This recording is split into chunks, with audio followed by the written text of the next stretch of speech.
Mungkin sekarang saya tanya dulu ke Bang Marwan. Kasak kusuknya ini Bang Marwan, besok Polda Jabar hadir tidak? Besok Mhm, seharusnya hadir, Mbak. seharusnya hadir. Sebab saya udah beberapa kali melihat Kabid Humasnya Polda Jawa Barat itu dengan gagah perkasanya dia menyampaikan akan datang. Seperti yang minggu kemarin. Minggu kemarin dia mengatakan hari Minggunya mengatakan dia hadir. Pas hari Senin atau Selasa dia mengatakan sudah terjadwal. Jadi antara pembicaraan hari Minggu sama Senin itu bertentangan. Itu kan berbohongnya, itu kan termasuk bohong loh.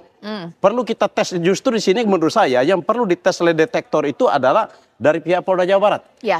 Ya ini, kebohongan dan psikologinya kita lihat. Oke. Psikologi ya, dan termasuk ke psikologinya ke Kabid Humas ini. Perlu dilihat ke ini psikologinya. Bang Marwan, karena sudah sempat disinggung-singgung Polda Jabar, Polda Jabar, Polda Jabar. Humas Polda Jabar beberapa waktu lalu memberikan keterangan. Ini saya akan ulang kembali untuk Anda. Ya. Ini terkait dengan pra-peradilan, ya. Jadi Polda Jawa Barat telah menerima jadwal sidang pra-peradilan perdana atau pertama, yaitu pada tanggal 24 Juni 2024.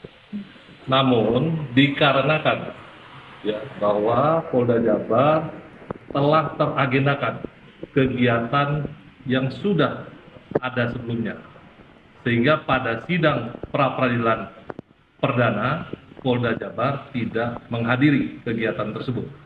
Namun perlu saya jelaskan bahwa nanti pada saat jadwal persidangan pra-peradilan berikutnya Polda Jawa Barat akan menghadiri, dan kami meyakini tim kuasa hukum dari Polda Jawa Barat akan menghadiri kegiatan sidang pra-peradilan pada jadwal persidangan yang berikutnya dan akan menyiapkan materi gugatan persidangan yang telah dipersiapkan dari tim kuasa hukum Polda Jawa Barat. Karena Bang Aristo punya pengalaman untuk sidang pra-peradilan, pihak tergugat berarti ya, wajib tidak sih untuk hadir dalam sidang pra-peradilan? Kalau tidak hadir, apakah sidang ditunda atau sidang jalan terus? Gini, kalau wajib atau tidaknya tuh KUHP silent sebenarnya untuk itu ya. Tetapi kalau tidak hadir, maka kemungkinan besar ya yang terjadi ya kebiasaan akan dilanjutkan. Ya artinya pihak dalam hal ini Polda Jawa Barat itu dia waiving atau dia melepaskan haknya untuk mempertahankan hasil investigasinya yang akan dibawa ke persidangan. Itu yang pertama ya. Tapi yang kedua memang begini, pra-peradilan kita ini memang setengah-setengah. Kenapa saya bilang setengah-setengah? Karena kalau misalnya berkas perkaranya itu sudah masuk ke pengadilan, ya ini menurut Mahkamah Agung mengatakan begitu, KUHP juga mengatakan begitu. Jadi pra-peradilannya itu gugur, selesai pra-peradilannya. Jadi seakan-akan nih pra-peradilan ini hanya instrumen basa-basi sebenarnya. Kalau melihat desain hukum kita. Nah, kembali ke pertanyaan Mbak Caca, hadir apa tidak ya? Saya sih tidak mau menduga jelek ya bahwa tidak hadir karena strategi dia mau memasukkan berkas ke pengadilan sehingga pra-peradilan gugur. Kalau ini dilakukan sungguh sangat tidak bijaksana kalau ini dilakukan. Tapi mudah-mudahan itu tidak dilakukan. Begitu Mbak Caca. Bang Marwan, apa saja persiapan ini untuk besok? Mungkin dari saksi, apa keluarga Peggy sudah berangkat ke Bandung hari ini, bagaimana? Persiapannya kalau dari awal kami sudah siap. Dari minggu kemarin kami sudah siap. Kebetulan hari ini keluarga Peggy memang datang ke sana untuk memotivasi kami dari ibunya. Udah itu yang perlu saya sampaikan sedikit sini, Mbak ya. Di sini sebenarnya mungkin nanti ada dari pakar hukum pidana kita menyampaikan juga. Peggy alias Peron, bukan Peggy Setiawan ya, itu menjadi DPO 3 orang. Dani, Andi sama Peggy Peron.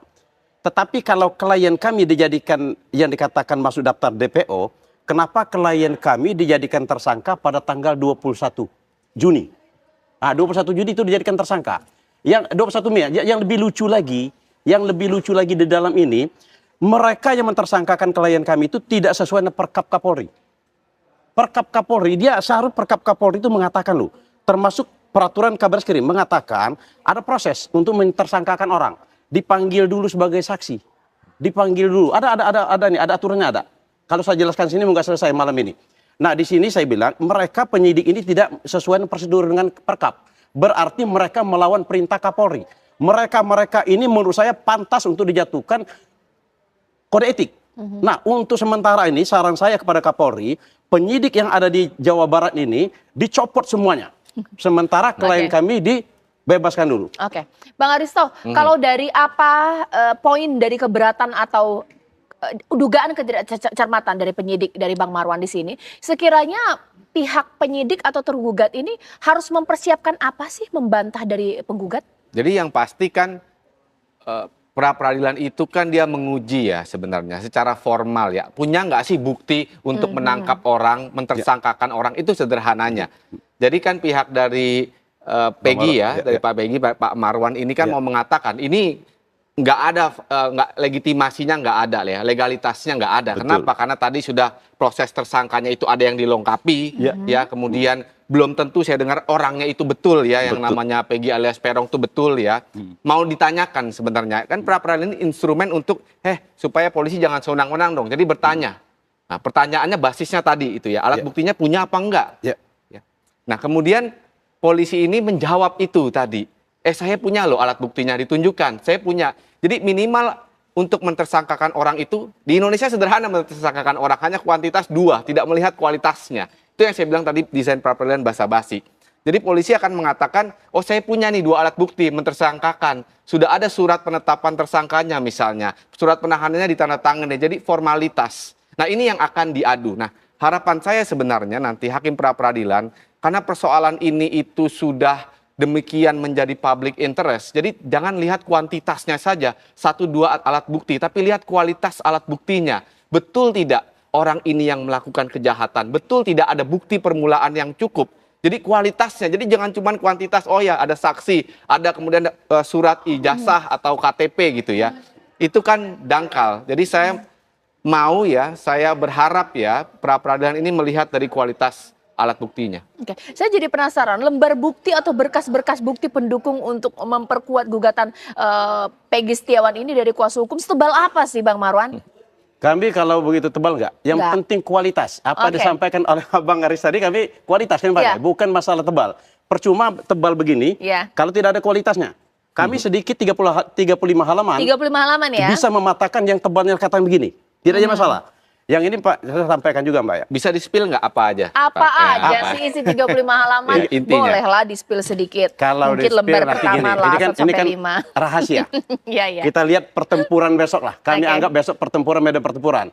Semoga lawan medan pertempuran ini datang. Tidak hanya katanya. Nah, ini harapan saya. Kalau gugatan 35 halaman, kalau saksi berapa? Saksi kami ada sekitar 10.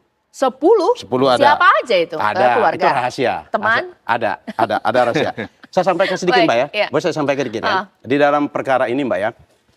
Makanya besok waktu di pra peradilan kami mau menyampaikan. Bisa nggak penyidik dalam hal ini Polda Jawa Barat menunjukkan kepada kami kalau Peggy lah pelaku utama, Peggy Setiawan, pelaku. Apakah ada sidik jari kah? Atau kalau hanya ijazah, ya semua orang bisa ada ijazah, KTP, itu nggak bisa. Inilah akan kami patahkan. Salah satunya, ini kan Mbak minta bocoran tadi. Itu salah satu yang akan kami hantam besok.